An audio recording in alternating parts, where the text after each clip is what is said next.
Many people are under the false impression that Fallout 4 is lacking in choices, and I'd be the first to tell you that you couldn't be further from the truth. But I know what you're thinking. How can a game with only 4 dialogue options be rich in choice? Well, it just so happens that many of the alternate choices and routes are hidden behind obscure steps that only the most creative of players would figure out. So, today, I'm not only calling you uncreative, but I'm also going to get this stigma out of your head once and for all. Here are 10 secret choices you didn't know you had in Fallout 4. Number 1. Spare Theodore. Of the many people you come across in Fallout 4, few are as disgusting as Theodore. During the side quest Mystery Meat, you have to help him clear out some mole rats from his meat cannery business. All seems well, until you delve into the basement and find out he's been packing feral ghoul meat into his product for some extra protein. Returning to Theodore will have him hiding behind a control room with 3 robots protecting him. Theodore becoming hostile is inevitable, so most players just shoot him and be done with the quest. A totally justified way of dealing with someone as gross as him. After all, he's turning people into cannibals by eating rotten human meat. But for the more entrepreneurial among you, there's an alternative way of handling the situation. Simply attack Theodore once, and then run up to the control room and get as close to him as you can. Theodore will stop shooting at you and beg for mercy in exchange for giving you a cut of his profits. Accepting the offer will turn Theodore's cannery into a source of income, in which you can receive up to 100 caps every few days. Number 2. Kill Kent. If there's one side quest that's almost universally loved, it would be the Silver Shroud. Who doesn't want to don the cape, or trench coat in this case, of a mix between Batman and Cole Phelps from LA Noire? At the quest tail end, your psychic and comic book fanatic Kent Connolly is taken hostage by Sin Jin, a raider boss whose operations were terrorized by the Silver Shroud. Upon meeting him at his base of operations, he tells you that your loving sidekick will be executed in front of you. You're then given a few seconds to quickly return the favor to Sin Jin before he blows Kent's head off and has his entourage unload their rifles at you. The situation is doubly stressful if you're in survival mode, as just 1 or 2 of these bullets could spell the deletion of hours of playtime. But there is a way you can make this fight a lot easier. If you don't care about the whole hero thing, then you can immediately kill Kent before Sin Jin even opens his mouth. Doing so will make his lackeys think you're crazier than their boss and promptly run away in fear. All that remains is Sin Jin, who's too flabbergasted at what just happened to put up much of a fight.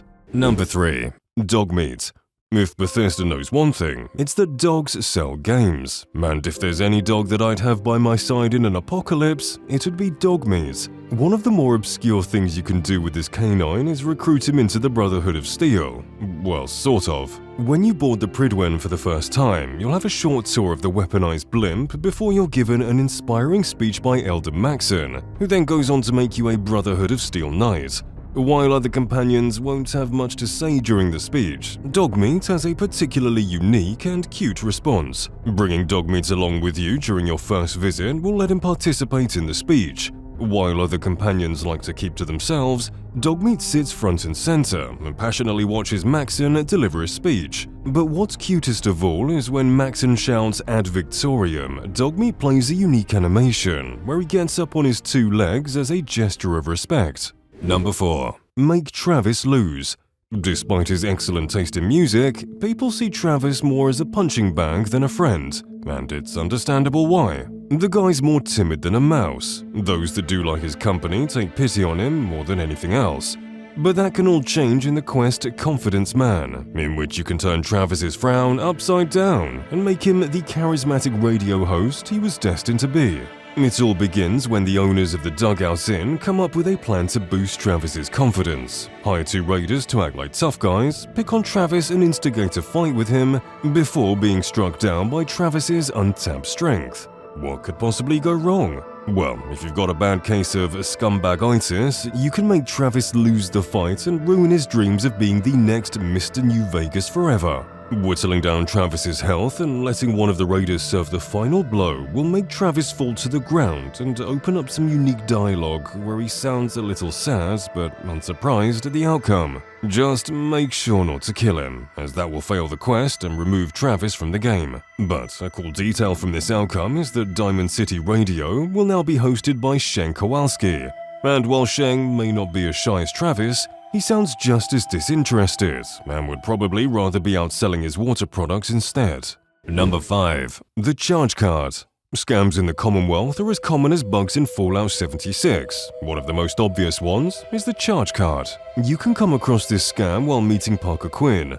This corner hustler begins to tell you the perils of having to lug around tens of thousands of bottle caps just to trade goods with fellow wastelanders. His solution? The Charge Card. The idea is to have a card that you can top up with currency, saving you the need to carry it all at once. Sounds good on paper, but there's one problem. Not a single trader in the Commonwealth accepts it as a form of currency, so it's rightfully marked as a junk item that holds no more value than the material it's made of. If you don't believe me, then see for yourself. Certain vendors in Good Neighbor and Diamond City will have unique dialogue if you have a charge card with you. Ask them if they accept it, and they'll all have unique ways of telling you to piss off. But if you feel like you just wasted your money, don't lose hope. In the Far Harbor expansion, you can find a vendor named Brooks. Unlike everyone else, Brooks actually accepts the charge card as a form of payment and will give you back the 100 caps you paid in exchange for it. Number 6. Go bowling. The General Atomics Galleria shows what futurism might look like in an atom punk world. The site simulates a town run entirely by Mr. Handies, and if the word annoying comes to mind, you'd be dead right. These robots have the combined IQ of a doorknob and have a nasty habit of turning on you when they realize you're, in fact, not a supervisor. But they're still fun to be had here, so long as you're willing to pay the price. One of the attractions this town has to offer is Back Alley Bowling, a shady bowling alley with an equally dubious host called Tempin. Suspicions of this alley being a scam are all but confirmed when Tempin says a single lane will cost $5,000. But pressing the matter further reveals that Tempin is not talking about bottle caps, but rather pre-war money. And while you can pass a speech check like the boring player you are, Bethesda accounted for anyone mad enough to collect 5,000 pre-war bills. Coming back to Tempin with all the cash on hand will open a new dialogue option that lets you give him all that hard-earned dough for a quick game of bowling. Number 7. Meet Codsworth late. For most players, Codsworth is the first character you meet after stepping foot onto the wasteland. This Mr. Handy spent the last 200 years trying to clean the aftermath of nuclear war and is more than willing to help you in your first few hours. But what would happen if you were to meet him at the end of your playthrough rather than at the beginning? Well, Bethesda accounted for this. Meeting Codsworth at the beginning of the playthrough will start a conversation about what's happened in the past 2 centuries before the two of you begin a quest to find Sean. However, meeting him after completing the main questline will change virtually all the dialogue. Instead of grieving the loss of your wife and helplessly trying to find Sean, the conversation becomes a lot more stoic and moody. When asked where Sean is, your character actually has an answer, and with you clearly not needing him as a guard or guide, Codsworth seems lost as to what his purpose is now. Nonetheless, he'll still gladly transform into a war machine from hell, like the good servant he is. Number 8. Skip Mechanist Fight.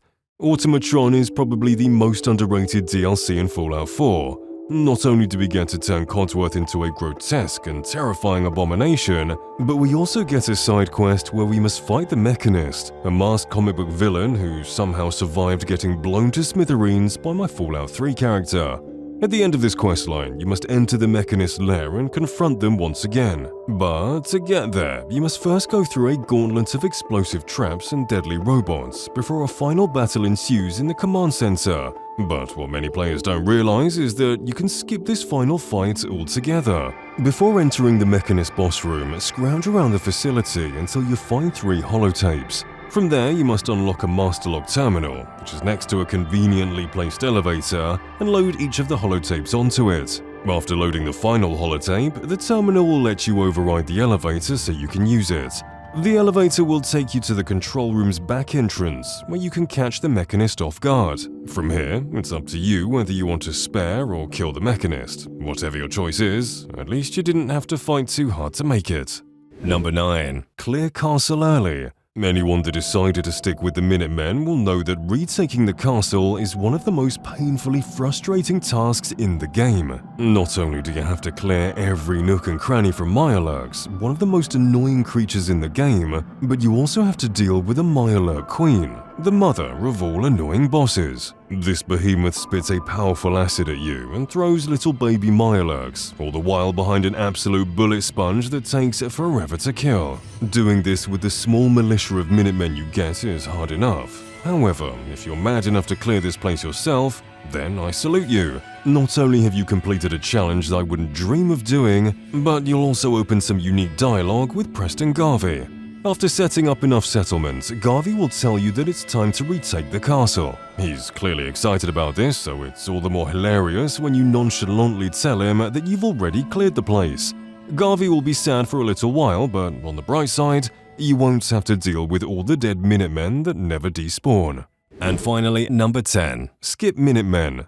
Like Codsworth, the Minutemen can also be ignored for the entirety of the game. Of course, this will lock you out of finding new settlements and going forward with the Minutemen questline, but at least it will save you from the ear-bleeding music they like blasting at the castle 24/7. However, what's more interesting than simply ignoring them is coming to their aid with a fresh suit of power armor and a minigun in tow. Sturgis believes it's vital for you to get the busted-up power armor and minigun from the crashed vertibird on the building's roof, but if you come with all that equipped, then a special piece of dialogue will play instead. Here, Sturgis will sound a little disappointed that his grand plan was all for naught, and by the time you tell him that you even brought a minigun with you, he just lets Preston talk on his behalf, while he sits there contemplating how much time he wasted coming up with his scheme. Subscribe to Fall Damage, you Vault Dweller.